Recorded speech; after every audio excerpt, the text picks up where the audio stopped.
Welcome, everyone, to the Combat Zone podcast. I'm your host, Uriah Miller, and my guest today is Jerry Lee Rivera, also known as the Gentleman of Violence. How's it going today, Jerry? Oh, fantastic. How's it going with you? It's going great, man. Now, obviously, you becoming a ref has been somewhat sort of a recent event. When was your first event? My first was in about a decade ago, though. A decade ago. I was competing, and the referee, who was a good friend of mine, who we're acquainted with, called me up and said, Jerry, you know the rules. Do you mind stepping as a ref for tonight? And I was like, of course. I would love to. And that's how it began. I stepped in and found out what I feel was born to do. That's awesome, man. Now, what made you choose to become a referee other than like a judge or a coach or anything like that? What maybe? Looking at, I don't want to critique anybody, but some refs won't let it go in the pocket. If, for old school guys or for the new generation, is like when you're in the clinch, you're allowed to clinch to a certain extent and work out of the clinch. Yeah. Otherwise, no, they would call it fighting in a phone booth back in the day. But I saw a lot of refs wouldn't let that happen, and it was very discouraging. Yeah. So I wanted to step in myself and see how, take a shot. And so far, so good. Yeah, for sure. Now, when you're actually in there, being a ref, how do you balance out fighter safety and letting the fighters be warriors? This goes back to a question that was given to me in another interview. I believe being a referee, you have to fight. You have to have had some time in the ring to understand what the fighter's adversity means. Means when you get rocked, you have time. To a spectator, it looks like, oh wow, he's when they do the chicken dance or whatever you want to call it.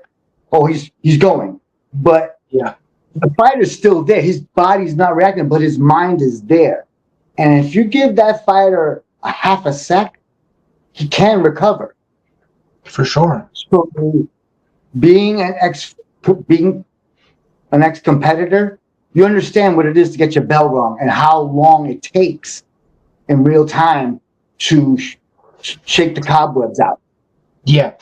In between this, that's how to know how to be a good ref. To me, I know that sounds controversial, but you have to have fought several times and have your bell rung really well. Understand where the concern shall be or should be when you see that fighter get hurt and how long it takes for him to shake it out. Yeah, for sure.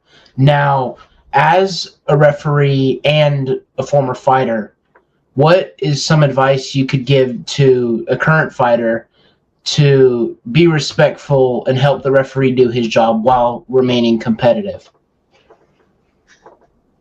Be mindful of your weapons. The big thing now is the eye pokes. Yeah. A lot of the eye pokes. As a fighter, to, be more aware of your weapons. Be more aware of your weapons, especially eye poke. Groin kicks are here and there, of course. That's just the name of the game. But the eye poke thing is really, something. Because that's an organ that, you can't really fix right then and there. Like shoulder, you could pop it back in, but you pop out an eye. So if I was a fighter, I'd really train for the safety of my opponent's sake to keep your hand up or clenched at least. Fingers up towards the ceiling or half your knuckles down, but no way like that where you could jab somebody. Yeah. So as a fighter, I'd be more mindful of that in this day and for age. sure.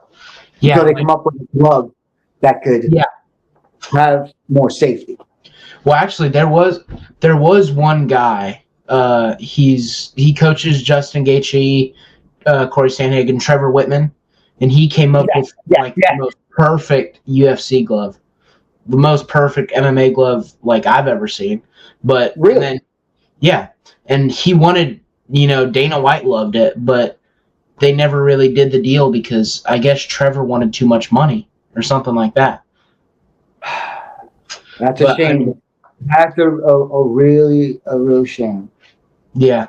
I would have loved to see those gloves get implemented because I'm sure eye poke numbers would have went down drastically. And like you said before, like at least keeping your hands closed. Because I've heard, leave your fingers up towards the ceiling. Yeah, I've heard multiple fighters complain about like how the actual glove is, how you have to actually like fight to make a fist. Like it's very hard to make a fist in those gloves. Yeah, yeah. I mean, I have a pair here close by. If you don't mind me half a second, maybe I could, if you allow me 10 seconds, count it off. 9, 8, 7, 6, 5, 4, 3, 2, 1. Holy snap, I made it. Buzzer beater. So, in real time, we can see, and these are like a medium. Yeah. It is hard. You have to put your fingers in first, the thumb, and to close it, it is, and these are practically brand new, and always, they're always kind of brand new, but as you see, I'm already struggling to, this is my hand in a little relaxed position. And as you can see, that's not good. No, that's an eye poke waiting to happen. Yeah. Thanks for that. But cool, like you said, it's a little hard. If they came up with a better glove, yeah, there's so many things that like could be implemented to, keep the fighter safe. Because I mean, there's Tom Aspinall's been out with eye surgery after that double eye poke. Wow, in a long time. A long time. Like I said, that is a serious injury. Injuries are serious. Oh, for sure. I'm not taking lightly. So now, on the topic of injuries and fighter health, what signs do you have to see in order for you to stop a fight? The wobble. If you're walking back to your corner at the end of the round and your gait is, you have a little lag, one leg, you're going to the side, and you're not walking straight, I'd call the fight right there. Slurred speech, dark circles behind the ears. Mm-hmm. That would mean there's a brain bleed. Oh, I didn't know that. And that immediately has to be addressed. Oh, for sure. So that's probably not something to be taken lightly. Now, with obviously you've been a ref for some time, but I guess you could say recently. You'd have to fact check me on how long it's been, but you went and got trained at Herb Dean's referee school. How was that whole experience? Experience of a lifetime. The experience of a lifetime. You're getting to learn. It's like getting a fruit straight from the tree. Oh, there's no middleman. You're getting it straight from the tree. And the crew, the staff he has is super, super, super helpful. Mr. Romero, another Felicia O, another one was coming to me, a great, fantastic, and Michael Bell. He's a fantastic judge. The staff there is amazing, amazing. Yeah, I bet. You don't come away with it not with a better understanding of the sport. Definitely. Yeah. You look at it at a whole new different level, meaning refereeing, judging, and also we'll take a class for inspector, which is like the guy who checks the gloves, the wraps, for instance, who makes sure that the water is not tampered with. There's an inspector in each corner, in Yeah. each side for each fighter, and which is from Nevada State Commission, of course. But an inspector has to know how much cloth and how much gauze. For instance, a hand wrap can be no more than 10 yards of gauze and 10 feet of surgeon's tape, and nothing over the knuckle. Nothing over the knuckle, and no double wrap. Yeah. Things like that. You come away with that school, that knowledge of really. I highly recommend you someone who wants to get into the combat sport to take up a class. You know, there are many. There's, you know, of course, McMahon, Goddard has a class, Jim Goddard, several other great referees. I do believe Mike Beltran might have one, but it's highly recommend it. You know, Yeah. not just getting, but yeah. I could, like you just said. I mean, there's no. I mean, Herb Dean's been in the game since the beginning of UFC. So I mean, That's what kind of inspired me, believe it or not. That Yeah. he fought, Yes, he and did. then he ref. yeah, I'm pretty So- sure he had a solid record too. A lot of people don't know that, but he had fought once or twice, 3 or 4, 5, 6, 7, 8 times. But that's why I think he's such a great rep. And he Yeah. may be highly critiqued, but in this business, you're always going to be critiqued. And everything you do, you're going to be critiqued. I'm going to be critiqued. You're going to be critiqued.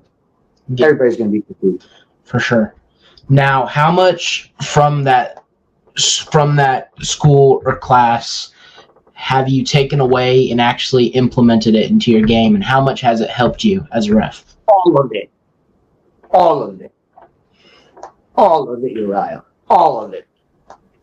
To what we call placement in refereeing. Placement meaning you have to be looking at both of the fighters at the same time, at all times. To understanding when somebody's concussed, and understand all the rules. Basically, there's 28 rules in MMA, and each and every one of them. And again, those signs of when somebody's concussed.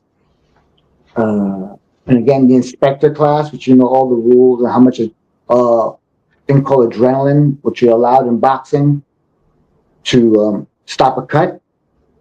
Yeah. It's something that put on a cut to make it stop, to make it, you know, clot up faster.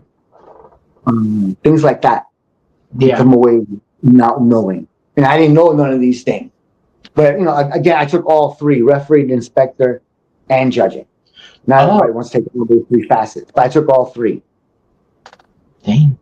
That's awesome. Now, what's the most challenging aspect of being a referee? Not being a fan. Yeah. Being, you know, you're looking as of course, being the third person in the ring is an objective. Keep the fighter safe. And on the other hand, you're the referee. You're like, wow, this is a great fight. Ooh, ooh, ooh, ooh, ooh. Oh, wait, somebody should be stopping that. Oh, that's me. You know, that part. Yeah. That's the part you have to, like, oh, I'm not a fan. I'm the guy. Yeah. Now, that's the part you want to get up and get caught, because it's easy to get caught up in that energy. People don't realize you're easy to get caught up in the energy. And I don't want to critique any other referee. All referees are great. But if you notice, some referees walk or barely walk. And some referees are looking like they're jumping jump rope, because they're getting caught up in the energy and they can't remain objective. And this is a fight that you're not involved in. Yeah. Yeah, but with that in mind, though, how many times or how much do you lose yourself in the environment of a fight? All the time and none of the time. I like that a lot. As honest an answer as I can give you. None of the time and all the time. Hey, I mean, that pretty much tells me what I need to know, so I love it. Now, what as a referee comes up the most which causes you to intervene other than like an eye poke or an injury or anything like that? Clinching. A lot of the I'll let some of the clinching go if you're working, meaning you're working to get out of the clinch, or you're using the clinch to like bang up the kidneys and the shoulders, trying to work from the inside. But if you're just clinching just to hang on and get a breath, And hugging. I could tell the difference. That makes me intervene more than anything. But again, going back why I became a referee, I do not like intervening. I like to say break it up or break clean. Yeah. But I don't like putting my hands on the fighters. I want them to respect each other and Absolutely. break cleanly. But remember, protect yourself at all times. Mm-hmm. It's one of the main. That's literally the first thing anyone said. Maybe the first or second thing: protect yourself. Let's keep it clean, but Protect yourself at all times. Yeah. Now, with all the events that you have coming up, I'm sure you're very excited for Saturday night. I'm excited for Saturday night. Oh boy, Valhalla MMA. It's going to be an awesome night. I encourage all you guys watching at home to go get tickets. Down. what a card! What a card! Oh yeah, it's going to be amazing.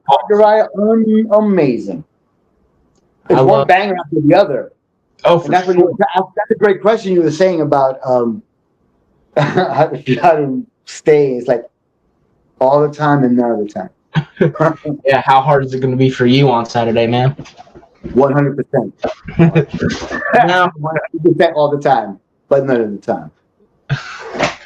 With Valhalla also comes the BCT Championship, which you were the referee in the last one, and I mean you were electric the whole night too. You were up there being a ring girl too, substituting as a ring girl.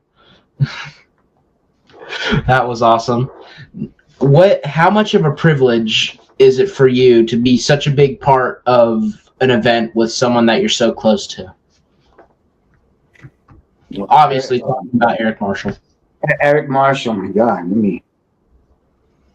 the man, the myth, the legend. For sure. What can I say? Has a heart big as Bradenton. A privilege and an honor just to know him. A privilege and honor just to know him. And I really truly mean that. That's sweet. I'm very honored as well to be able to commentate with Diamond Point Sports on that event. The last event was a huge hit. I loved it. I'm sure you loved it. Everyone in the crowd seemed to love it. My dogs were barking at me. My God. I was wearing these new shoes. I shouldn't have done that. Oh, man. For other referees, do not break in new shoes at a fight. Oh, my God. You heard it. You heard it here first, refs. I mean, that night was just so awesome, and the atmosphere was intense and electric. It was like the food was great. Oh, dude, it was amazing. The music, it's everything you want. It's everything you want. I can't wait. I can't wait to this upcoming event in April. I really can't. Me either, and especially with how much improvements are going to be made since the last one. I mean, I saw stuff that I don't normally see at amateur shows at the last one. So who knows what's going to happen at the next one? That's kind of like Eric Marshall's that energy. You never know. I mean, I loved the entrances. We had the fog machines, the lights. It was so cool. They know how to put on a production over there. Oh yeah, They for do know sure. how to put production. And it wasn't bad for the first show to be put on in Bradenton in 18 years, something like that, 20 years. That's what they told me. It's been that long. I mean, Yeah. wow, and it's about time. Oh you yeah. know, We it's need about to time. get back in the scene. But have you? I'm not sure, but have you ever refereed for an event outside of Florida? Not yet. Not yet. Not yet. Great answer. Now, have you ever worked with any companies that have other regulations? You know, whether it's calls or anything like that. And if you did, how did you adjust to them from what you already know and have learned with your time and, mental fortitude in the sport? Well, basically, all rules are all the same now. Yeah. The Nevada State Commission since was it 1990 something. It's all basically just like boxing. We have to have weight classes. Yep. We have to have standards of safety. The gloves, the wraps, everything from the cornerman to up to me to the referee. Everything is. It's all the same based by the Nevada State Committee. They give us the standard, and it's basically everywhere from the United States. Out of the country, I heard soccer kicking to the head is legal. Yep. Which I'd have to judge. I'd be like, wow. But it is fighting. This ain't Dancing with the Stars. Nope. So I understand where a soccer kick to the head is, yeah, okie dokie. But yeah, I would have to adjust to those kind of other rules. Like I bet in Muay Thai in Thailand, I've seen it. We all seen it. It is something else. Yeah. So I can't imagine myself as a referee. I love violence as much as the next man, but wow. Yeah, like when you brought up the soccer kicking, it reminds me of like the old Pride days, Pride FC. I mean, yeah, the rules that was legal. And remember, imagine being a referee back in 1990, in the first UFC. 2000s. Yeah, groin kicks to the groin strikes were legal, and pulling hair was legal. Headbutts. So that'd be one going back in time and being a referee for no rules, no holds barred. So I mean, that would be a trick. To stop the fight. That'd be a trick. Yeah, your only job would be to stop the fight at that point. Yeah. Is he breathing? Oh, you can't. Keep on going. Now I see him wiggling still. With obviously being a referee is a huge position. I mean, you determine who wins, who loses. I mean, I'm sure it's very nerve-wracking for you sometimes, especially if you're just starting in. But how do you still get those feelings of like nerves or anxious or anything like that? If you don't, then you're not working. If you don't, I mean, no matter what you do, I love what I do. I love wrestling with every inch of my soul. But it's just like getting on stage. This is not a game. People's lives are in your hands, and one lapse of judgment or timing can cost somebody, not to form a whole sentence by the time they're 40. So, yeah, I do get nervous. I get very nervous. I'm aware of all these things, that are going to happen or are about to happen. So I get those jitters. But then, you just chalk it up to almost like being scared. And without scared, there wouldn't be brave. Yeah. If I put it into that, I simplify like that. They're not, they wouldn't be brave without scared. Yeah, I see what you're saying. Absolutely. Now, with your experience over the years, what has been like a defining moment in your mind? My defining moment. When a fighter I reprimanded apologized. I was the first night I was refereeing, and a fighter that I knew and we were really close was kicking him twice under the belt. So I took the point away. Nevertheless, he won the fight through points. And but I was changing out to fight because in those days I used to referee and fight in the same night. Wow. So I was changing into my fight shorts because I was one of the last fights of the night, and he came up to me and goes, "Dude, why did you take that point away?" I explained to him, I explained to you, stop hitting him under the belt. And then I said, if I didn't, then I'd just be your friend. And I wouldn't be a ref. I'd just be a groupie. And I'm not doing my job. And he said, you're right. I'm so sorry. So that was like oh moment. For sure. Now I have one last question for you. Knock yourself out. How much does it mean to you to see sportsmanship and respect between fighters, whether it's before or after the bell? Between me and you, I try to. It brings me to tears. It shows the best of us. For sure. It's not a malicious thing. It's not an anger thing. I'm trying to bring out the best of myself, and my opponent is helping me bring out the best in myself, and I'm trying to bring out the best in him. And when two warriors meet and they understand, and you see that connection, you'll see one time, a couple of times, I will just hide my face. It's an incredible feeling. It's something spectacular to witness. Yeah, for sure. I love to see it as a viewer as well. It means a lot to me. It's very heartwarming. Jerry, thank you so much for your time today. I appreciate it. Do you have anything else to say for the people watching at home? Thank you. Don't miss this Friday, and don't miss BCT in April. Yep. Place to be, people. It's the place to be. Absolutely. You heard them here first, everyone.